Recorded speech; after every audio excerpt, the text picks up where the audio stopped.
Hey hi guys, hello everyone, welcome back to my channel placement Gyan. And आज की video होने वाली है कुछ खास, क्योंकि हमने यहाँ पर आज क्वेश्चंस लिए हैं जो एक्चुअल में कंपनीज के इंटरव्यू में आ चुके हैं। आपने अभी तक जितने भी ऑपरेटर्स की वीडियोस देखी, ऑपरेटर्स को पढ़ा, उनको समझा, आज उन सबको हम यहाँ पर यूज़ कर इंटरव्यू के क्वेश्चन सॉल्व कर रहे होंगे, ताकि आपको समझ में आ सके कि इंटरव्यू एक्चुअल में आपसे पूछना क्या चाहता है, किस तरह के कंसेप्ट आपसे जानना चाहता है। तो हम वो क्वेश्चन सॉल्व कर रहे होंगे जो कहीं ना किसी कंपनी में पूछे जा चुके हैं आपके इंटरव्यू के लिए। तो इसीलिए ये वीडियो बहुत इंपॉर्टेंट होने वाला है। आप समझ पाएंगे कि किस लेवल का कंसेप्ट और फाउंडेशन आपको रिक्वायर्ड है किसी भी कंपनी को क्रैक करने का। And the one thing is that ये हमारे टोकन जो थर्ड चैप्टर चल रहा था उसकी लास्ट वीडियो होने वाली है। देन हम आगे के चैप्टर पे मूव कर रहे होंगे। सो इस वीडियो में बने रहिए एंड अभी तक जितना पढ़ा है आपने उसके फाउंडेशन को चेक करिए कि आपने कितना डेप्थ में पढ़ा और नहीं पढ़ा है। तो ऑपरेटर्स की सारी वीडियोस पहले अच्छे से देखिए। अगर आपकी फाउंडेशन का कंसेप्ट क्लियर नहीं, आपको नहीं पता कौन सा ऑपरेटर क्या काम करता है, तब आपको यहाँ पे बहुत प्रॉब्लम आ रही होगी, क्योंकि ऑलरेडी बहुत ही कंसेप्चुअल क्वेश्चंस हैं जो इंटरव्यू ने आपसे पूछे जा चुके हैं। तो इसीलिए आपको वो कंसेप्ट पता होने ज़रूरी है, देन हम इसको सॉल्व कर रहे होंगे। तो चलिए शुरू करते हैं। ये हमारा पहला क्वेश्चन है जो पहले ही किसी कंपनी में पूछा जा चुका है। तो इसमें इन्होंने लेफ्ट शिफ्ट ऑपरेटर और राइट शिफ्ट ऑपरेटर दोनों यूज़ किए। तो हमें पता है प्रेसिडेंस के अकॉर्डिंग, हमने जो पढ़ी थी इससे जस्ट पहले वाली प्रीवियस वीडियो में, कि हमारा जो लेफ्ट शिफ्ट ऑपरेटर होता है वो पहले हमें सॉल्व करना होता है, देन राइट शिफ्ट ऑपरेटर किया जाता है। तो अभी हम इसको चेक करेंगे। तो कंसेप्चुअली फाउंडेशन के लिए मैंने आपको ऑलरेडी एक वीडियो बनाई है, इसको कैसे सॉल्व करना है। मैंने इसमें फॉर्मूला और शॉर्टकट भी दिया था। तो अगर मैं शॉर्टकट की बात करूं तो हमारा जो फॉर्मूला होता है लेफ्ट शिफ्ट ऑपरेटर निकालने का, जैसे ए लेफ्ट शिफ्ट ऑपरेटर हमारी वैल्यू n है, तो वो क्या निकाल के देगा, a into two the power n। सो अब यहाँ पर हमारे पास a जो है यानी कि x, उसकी वैल्यू 1 है, इंटू टू की पावर क्या हो जाएगी 3। सो अब ये कितना निकल रहा होगा, तो ये हो जाएगा हमारा 2 की पावर 3 इज 8। सो यहाँ पर हमारा 8 हो जाएगा। अब हम इसको सॉल्व करें तो हमारे पास x लेफ्ट शिफ्ट ऑपरेटर 3 की वैल्यू आ गई हमारी 8, तो राइट शिफ्ट ऑपरेटर 2 करना होगा। इसका भी हमारे पास कुछ फॉर्मूला जो हमने लिखा था, तो इसका फॉर्मूला हमने क्या लिखा था कि अब हो जाएगा a डिवाइड बाय 2 की पावर n, और a हमारे क्या है 8 है, एंड 2 की पावर हमारी कितनी होने वाली है 2 होने वाली है, विच इज़ 4, यानी 8 डिवाइड बाय 4। तो आंसर हमारा क्या आने वाला होगा, C, ऑप्शन C, यानी कि 2। अगर मैं इसको कंसेप्चुअली बात करूँ, अगर आपको नहीं पता कि अगर किसी ने पूछ लिया आपसे डायरेक्ट कि इसको कैसे सॉल्व कर रहे होंगे, तो मैं क्वेश्चन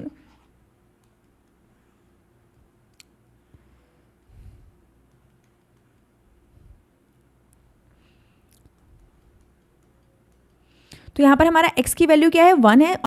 तो अगर हम उसको बाइनरी में कन्वर्ट करेंगे तो क्या हो जाएगा 1 0 0 0 एंड देन 0, 8 बिट का हम ले रहे होंगे। अब हमको क्या करना है, लेफ्ट शिफ्ट ऑपरेटर में 3 टाइम्स का करना है। तो यानी कि हम लेफ्ट साइड में 3 zeros हम निग्लेक्ट कर देंगे एंड लास्ट में हमारे 3 0 ऐड हो रहे होंगे। तो अब हमारी वैल्यू क्या हो जाएगी, वो हो जाएगी 0 0 0 0 1 एंड 0 0 0, यानी कि 1 2 4 एंड 8। तो इसका वैल्यू हमारा क्या आया है, लेफ्ट शिफ्ट ऑपरेटर में आया है 8। तो इसका आंसर 8 हो गया, जो कि अभी हमने चेक किया था। तो 8 राइट शिफ्ट बाय 2। अब मैं अगर इसको निकाल रही हूँगी राइट शिफ्ट में, तो हमने जैसे कि अभी कन्वर्ट करके देखा, तो 8 हमारा कितना हो रहा होगा, वो होगा हमारा 1 0 0 0। अब वो राइट शिफ्ट में 2 जा रहा है, तो राइट शिफ्ट के 2 हमारे 0 कंप्लीट हो जाएंगे एंड हम यहाँ पर 2 ऐड करेंगे। कंप्लीट इज लाइक निगलेक्ट हो जाएंगे जिनकी कोई वैल्यू नहीं, और हम लेफ्ट साइड में 2 0 को ऐड कर रहे होंगे। और अब हम इसको इंट में कन्वर्ट कर रहे होंगे, तो क्या हो रहा होगा 1 2 4 एंड 8, बाकी सब 0 है। तो यहाँ पर देखिए 1 पर क्या मिल रहा है, हमको 2 मिल रहा है। तो वही आंसर आया है, जो यानी कि C, ऑप्शन 2। तो वो हमने पहले शॉर्टकट से जाना, जो हमारे फॉर्मूलाज है। अगर आपको कंसेप्ट से जानना है तो ये मैंने समझाया। अगर आपने वीडियो नहीं देखी तो जाकर वीडियो भी देखिए। तो हमारा इसका आंसर आ रहा होगा C।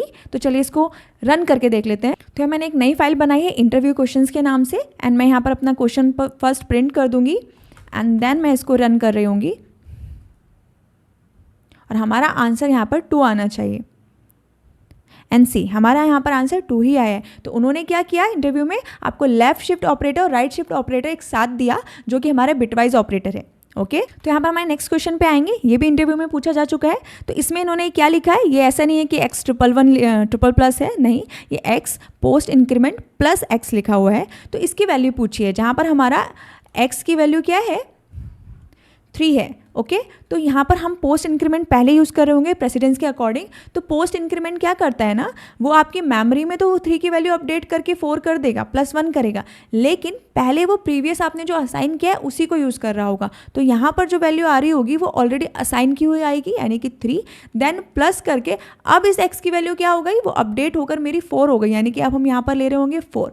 तो देन 3 + 4 होने पर हमारा आंसर क्या हो रहा होगा, 7। कुछ लोग क्या कर सकते हैं, x प्लस प्रीवियस लेते हैं, यानी 3 किया, देन +3 किया एंड ऑप्शन भी टिक कर दिया, और इंटरव्यू में आपके -1 हो जाते हैं जब आप इंटरव्यू में आंसर दे रहे होते हैं। तो इसका ऑप्शन होने वाला है ए, राइट आंसर होगा 7। चलिए चेक कर लेते हैं। तो यहाँ पे मैंने इसको प्रिंट किया एंड नाउ अब मैं इसको रन करके देखूंगी एंड सी हमारा आंसर आया 7। क्यों? क्योंकि x ने पहले पोस्ट इंक्रीमेंट की वजह से उसकी वैल्यू 3 ली, लेकिन मेमोरी में अपडेट करके उसकी वैल्यू 4 कर दी थी। तो जब हमने दोबारा x यूज़ किया तो उसकी वैल्यू 4 यूज़ हुई, तो 3 + 4 करने पे हमारा आंसर आ रहा है 7।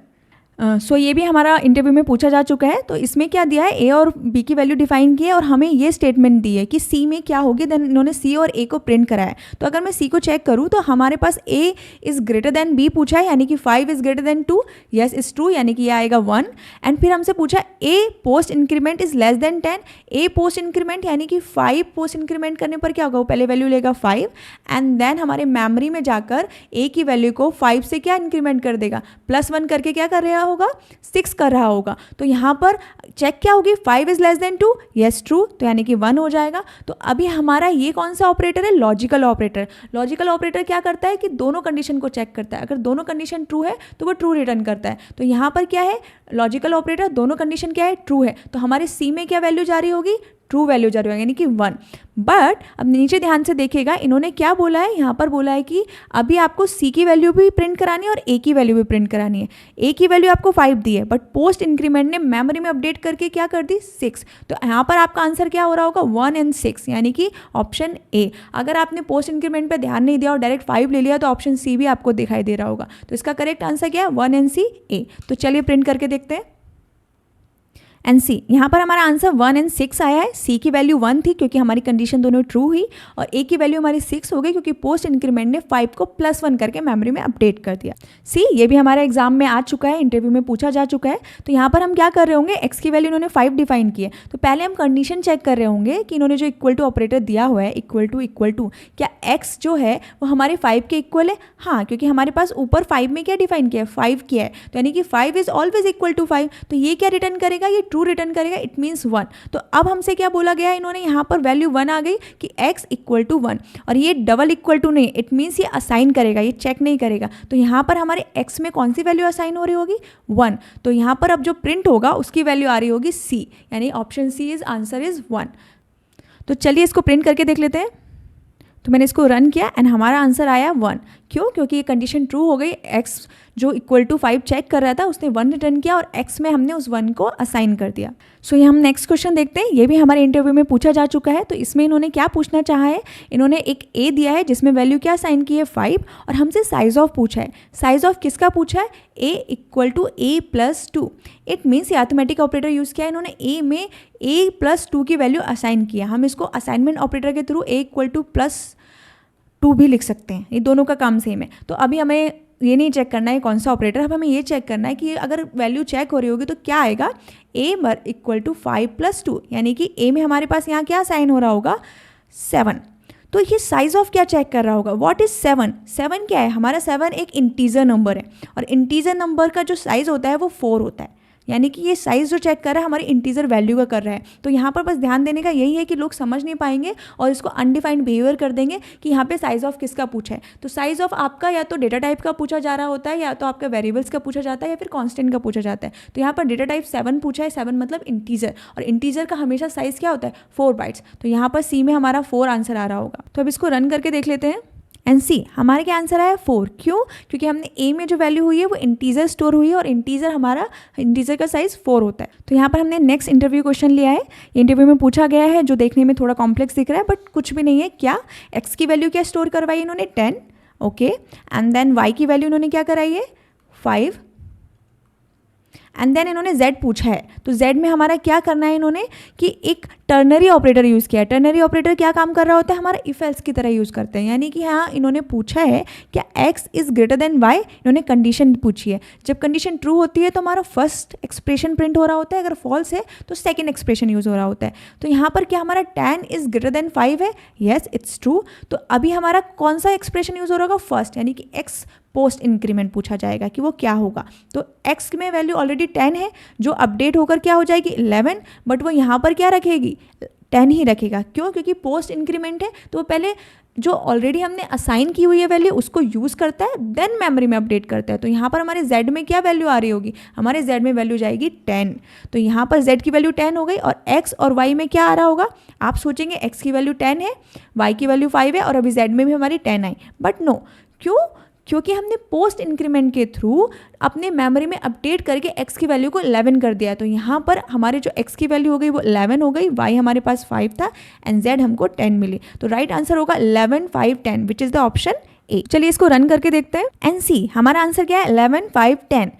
10 जो z की वैल्यू आई है कंडीशन ट्रू होने पर x पोस्ट इंक्रीमेंट ने ऑलरेडी जो हमारे पास वैल्यू असाइन थी वो ली, बट मेमोरी में अपडेट करके 10 को क्या कर दे 11। तो हमने जो x को प्रिंट किया है वो बाद में किया, पहले मेमोरी अपडेट हुई है, इसलिए हमारे x की वैल्यू 11 आई, y already as it is 5 था वो 5 ही है, और 10 की वैल्यू जो z की वैल्यू वो 10 है। तो अभी हम इस क्वेश्चन को देखेंगे जो देखने में कॉम्प्लेक्स लग रहा है एंड एक्चुअल में इसमें कुछ थोड़ा सा कंसेप्ट छुपा है। हम पहले इसे सॉल्व करने का ट्राई करते हैं।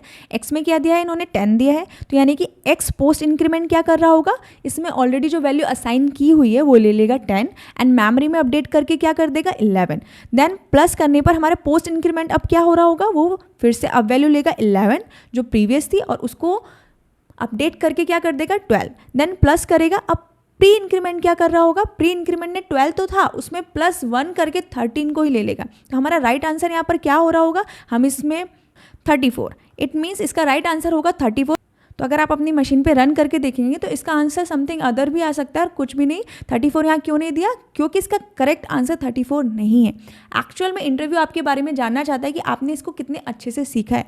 ये क्या है ना, आपने सेम ही वैल्यू को बार बार एक ही स्टेटमेंट में क्या क्या अपडेट करने का ट्राई किया है। एक्चुअल में यहाँ पर सी का एक कंसेप्ट आता है sequence of point. It means कि आपको सेम ऑपरेटर जो आपने सेम वेरिएबल यूज़ किया है उसको बार बार अपडेट करना है, तो आप अलग लाइन में रख रहे होंगे। अगर आपने यहाँ पर डिफाइन किया int y equal to x plus plus, then आपने लिखा int z equal to plus plus x, and then आप उसको ऐड कर रहे होंगे, देन वो करेक्ट करेगा। बट अभी यहाँ पर वो क्या हो रहा है, कन्फ्यूज़ हो रहा है, क्योंकि आपने एक ही लाइन में उसको इंक्रीमेंट किया है, देन फिर से इंक्रीमेंट किया, एक ही स्टेटमेंट में आपको ट्राई किया, आपने यहाँ पर सीक्वेंस पॉइंट नहीं दिया। इट मीन्स आपने कॉमा नहीं लगाया, या फिर आपने उसको ये डिफाइन नहीं किया कि पहले कौन सी वैल्यू अपडेट हो रही होगी, क्या कर रहा होगा, तो इसलिए ये अनडिफाइंड बिहेवियर शो कर रहा होगा। हो सकता है आपको कई बार आंसर 34 भी मिल जाए या फिर कुछ रॉन्ग भी मिल जाए, but as according to the interview answer वो सुनना चाहेगा कि आप इसको सी बताएं कि एक्चुअल रीज़न क्या है, कि हम सेम लाइन में एक ही ऑपरेटर को एक ही वेरिएबल को बार बार अपडेट करेंगे तो आपका कंपाइलर कंफ्यूज होकर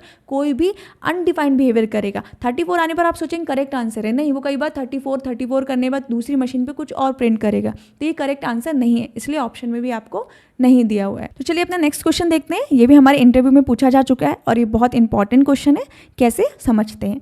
ए में क्या वैल्यू स्टोर कराई इन्होंने 4 कराई है, और बी में क्या स्टोर कराई इन्होंने वैल्यू 2 कराई है। तो ये हमारा ए है, ये हमारा बी है।